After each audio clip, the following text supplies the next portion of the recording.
Hi everyone, Paul from Equipped here. We're out on Poison Spider trail down in the Moab area, and I wanted to take a minute or two and introduce you to Sleepy 2.0.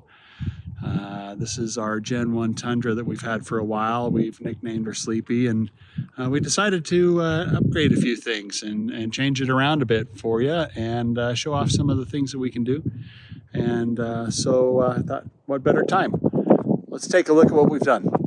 So here she sits on the way up Poison Spider, Sleepy 2.0. And so the biggest thing you'll notice here is that we took the racks, that we had the canine racks and equipment off of it, and we worked with AT Overland to put an Atlas on this Gen 1 Tundra. It's actually a Tacoma-sized or mid-sized Atlas, 6-foot bed. And we had it paint matched to the vehicle so that it sets up real pretty. I think it looks awesome, and it works fantastic on this platform.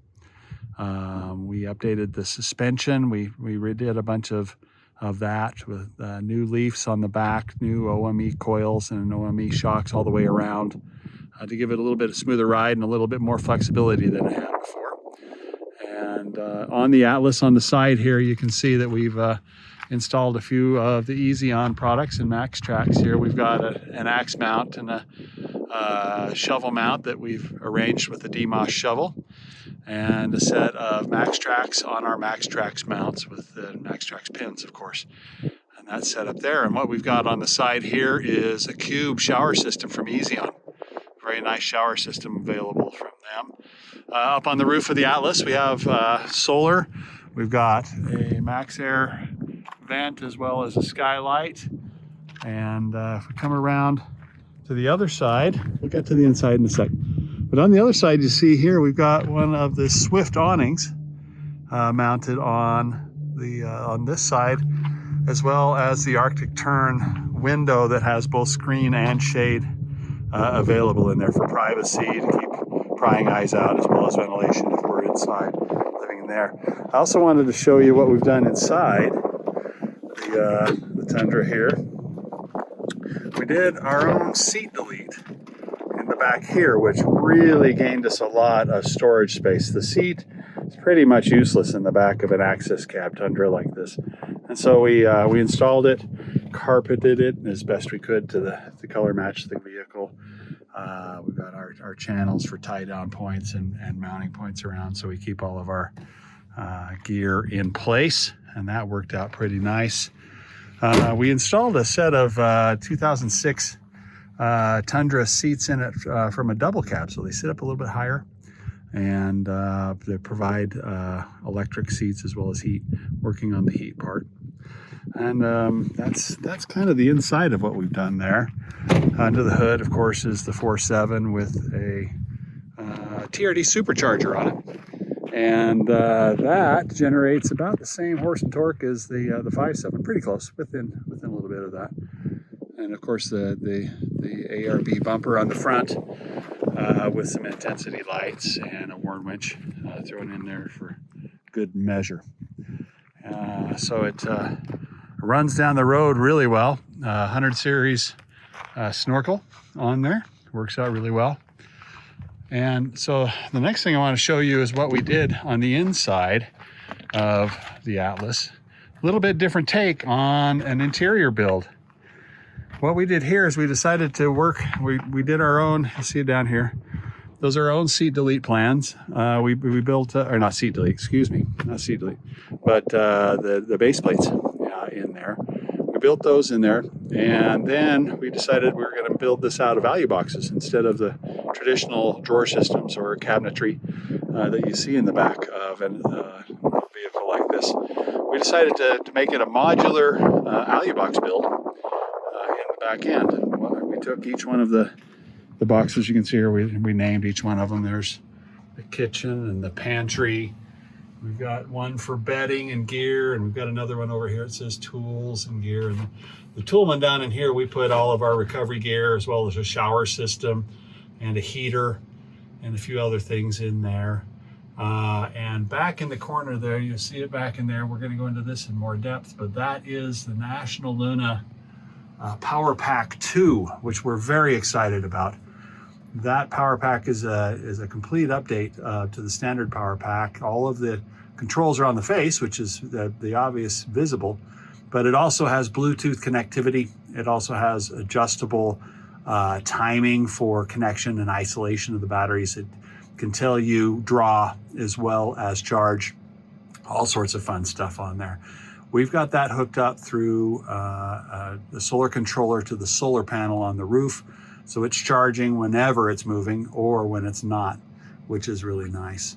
The other thing that we did is on top of these cases, we put the goose gear top plates. And what that allows us to do is to be able to get up on the bed. We've got up in the top of this thing without harming any of the equipment on the inside of it. Value Box came out with something that I think is really cool. We're going to show you right here. This last season, they came up with a divider system.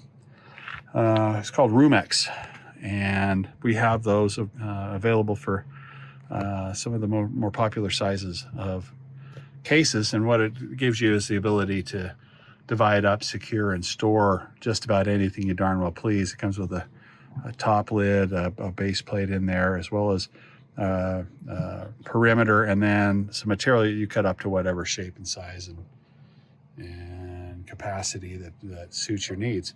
So that's our kitchen right there. See? Okay, so that's really cool. We put also in the back here one of our easy on fridge slides, K9 fridge slide, and one of our legacy 50-liter National Luna fridges with the dual zone system set up in it. And down on the side here, we did a side mount. Came up with our own little device here for water storage, vertical water storage, about 4 gallons of water in there. It's an Expedition 1 bottle, and our own custom mount that goes in there. And also, if you notice in on the walls, we have our Oregon AT storage bags that have industrial Velcro on the back end of them. And those hook right to the carpet walls that AT has put in here. In each one of the corners, you'll see that there's a myriad of holes, and those holes all line up with different applications, whether it be switches or lights or power usage.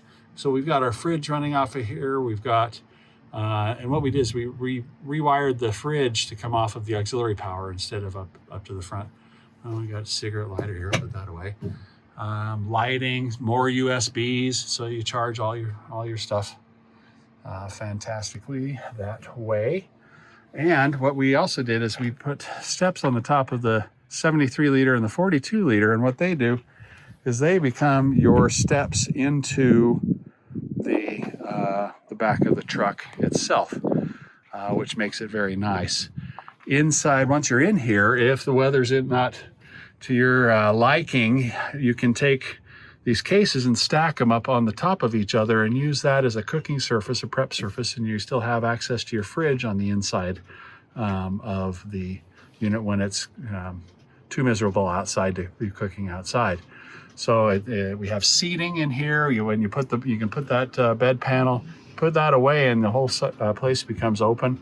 So you have seating in here. You can stack them to work as a worktop or a cooking area, or a lot of different options that direction, which makes that nice as well. So it's the cases aren't cheap by any stretch, but if you look at them in relative terms to what some of the other build outs are, it can be quite a cost-effective manner of building out the back of a truck.